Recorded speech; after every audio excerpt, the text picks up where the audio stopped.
Iya.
பராமரிப்பு துறையின் சார்பில் சிறப்பாக ஏற்பாடு செய்யப்பட்டு நடைபெற்றிருக்கின்ற சிறப்பு கால்நடை சுகாதாரம் மற்றும் விழிப்புணர்வு முகாம் இன்று நம்முடைய சிறுவரிப்பட்டியை தேர்வு செய்யப்பட்டு இங்கே நடைபெறுகிறது. அத்தகைய ஒரு நல்ல நிகழ்ச்சி சிறுவரிப்பட்டியில் நடைபெறுகின்ற இந்த நல்ல நிகழ்ச்சியில் கலந்து கொண்டு உங்களையெல்லாம் சந்தித்து நம்முடைய விவசாயிகளுடைய உற்ற தோழனாக செல்ல பிராணிகளாக இருக்கக்கூடியவற்றுக்கெல்லாம் ஏற்படுகின்ற குறைபாடுகளை எல்லாம் நீக்கி மருத்துவ ரீதியில் அதை நிவர்த்தி செய்வதற்காக ஏற்பாடு செய்யப்பட்டிருக்கின்ற இந்த சிறப்பு மருத்துவ முகாமில் இதன் மூலமாக உங்களை எல்லாம் சந்திப்பதில் எனக்கு மற்றற்ற மகிழ்ச்சி. அத்தகைய ஒரு நல்ல வாய்ப்பினை எனக்கு உருவாக்கி தந்திருக்கக்கூடிய மாண்புமிகு தமிழ்நாட்டின் முதலமைச்சரான தளபதி அவர்களுக்கும் அதை போல தொகுதியின் வாக்காளர் பெருமக்களாகிய உங்களுக்கும் நான் மீண்டும் ஒரு முறை நன்றி சொல்ல கடமைப்பட்டிருக்கிறேன். குறிப்பாக 4 ஆண்டுகளுக்கு முன்னர் தமிழ்நாட்டின் முதலமைச்சராக பொறுப்பேற்ற நம்முடைய முதலமைச்சர் அவர்கள் தமிழகத்தை ஒரு தலை சிறந்த மாநிலமாக உருவாக்கி காட்ட வேண்டும் என்று விரும்பினார். சரி, தலை சிறந்த மாநிலமாக உருவாக்கி காட்டணும்னா அதற்கு என்னென்ன வழிகள் என்று திட்டமிட்டு அதற்கான பாதையை அவர் வடிவமைத்தார். அந்த அடிப்படையிலே தான் ஒரு மாநிலம் வளர்ச்சி பெறணும்னா மாநிலத்தின் அனைத்து பகுதிகளும் எல்லா மாவட்டங்களும் சீரான வளர்ச்சியை பெறணும். ஆனால் எல்லா துறைகளும் அந்த அத்தகைய வளர்ச்சியை பெறணும். அதற்கான திட்டங்களை தீட்டி அதை துறையினுடைய அமைச்சர்கள் அதை போல தலைமைச் செயலாளர் உள்ளிட்ட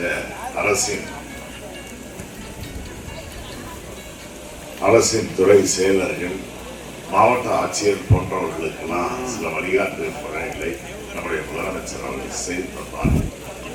ஆக அவர் வகுத்து தந்த அந்த பாதையில் பயணித்த காரணத்தாலே இன்றைக்கு மிகப்பெரிய சாதனையை மிகப்பெரிய வளர்ச்சியை இந்திய துணைக்கண்டத்தில் தமிழகம் மாண்புமிகு முதலமைச்சர் அவர்களுடைய தலைமையில் சாதித்திருக்கிறது என்றால் மிகையாக கால்நடைகளை வளர்ப்பது அதைத் தொடர்ந்து இயற்கை உரங்கள், ஆடுகள் அதை போல மாடுகள் தருகின்ற சாணங்களை அந்த பயிர்களுக்கு விவசாயிகள் பயிர் செய்யக்கூடிய விளைநிலங்கள்ல அதை பயன்படுத்த வேண்டும் என்பதற்காக விவசாயிகள், எல்லா விவசாயிகளும் ஆடு மாடு கோழிகளை வளர்ப்பாங்க.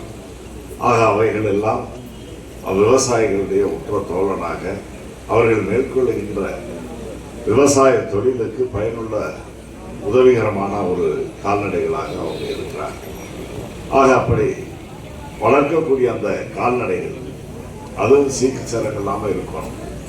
அது ஏதாவது சீக்கு வந்து செத்துடக்கூடாது. அதில் விவசாயிகள் பாதிக்கப்படுவாங்க. ஏற்கனவே இருந்த நிம்மதி குறைவில் மேலும் நிம்மதி குறைவு ஏற்படும் என்பதற்காக விவசாயிகளுக்கு அவர்கள் பயன்படக்கூடிய அந்த கால்நடைகளை வாங்குவதற்கு அரசின் சார்பில் கடன்கள் வழங்குவதற்கு, குறைந்த வட்டியில் கிடைப்பதற்கு வழிவகை செய்திருக்கிறார்கள். அதே போல தொடர்ந்து அந்த கால்நடைகள் ஏதாவது சீக்குகள் வந்து அவர்கள் இறக்க நேரிட்டால் அதுக்கு இன்சூரன்ஸ் செய்கின்ற அந்த திட்டத்தையும் இப்பொழுது அறிமுகப்படுத்தி அதுவும் செய்கிறாங்க.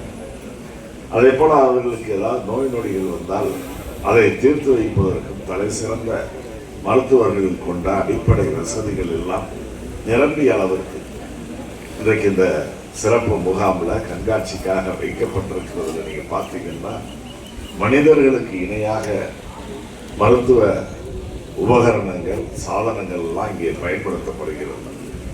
ஆக மனித உயிர் மட்டுமல்ல, நம்முடைய கால்நடைகள் உயிரும் விலை மதிப்பற்றது என்பதை உணர்த்துகின்ற வகையில் மாண்புமிகு முதலமைச்சர் அவர்கள் இந்த விவசாயிகளுடைய உற்ற தோழனாக இருக்கக்கூடிய கால்நடைகளுக்கு முன்னுரிமை தந்து, அந்த கடந்த காலங்கள்லாம் எப்படி விவசாயிகள் கோரிக்கை வைக்காமல் ஆர்ப்பாட்டம் நடத்தாமல் விவசாயிகளுக்காக பல்வேறு சலுகைகளை அறிவித்து இன்றைக்கு வேளாண் தொழில் சிறப்பதற்கு வழிவகை செய்தாரோ, அதை போல இந்த வாயில்லாத ஜீவன்கள், வாய் பேசாத அந்த ஜீவன்கள் கூட கோரிக்கை வைக்கவில்லை என்றாலும் கூட அவர்களும் நோயற்ற வாழ்வு வாழ வேண்டும் என்ற அந்த உணர்வோடு முதலமைச்சர் அவர்கள் கால்நடைக்கு ஏராளமான நிதிகளை ஒதுக்கி நோய் தடுப்பு முறைகளை எல்லாம் இன்றைக்கு சிறப்பாக கையாண்டு வருகிறார்கள்.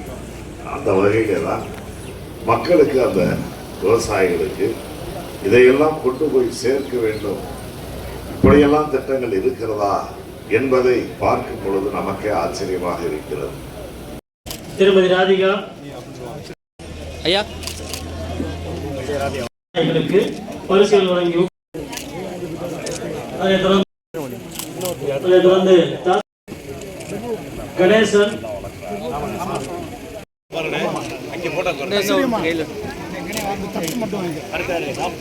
மணி கணேசன்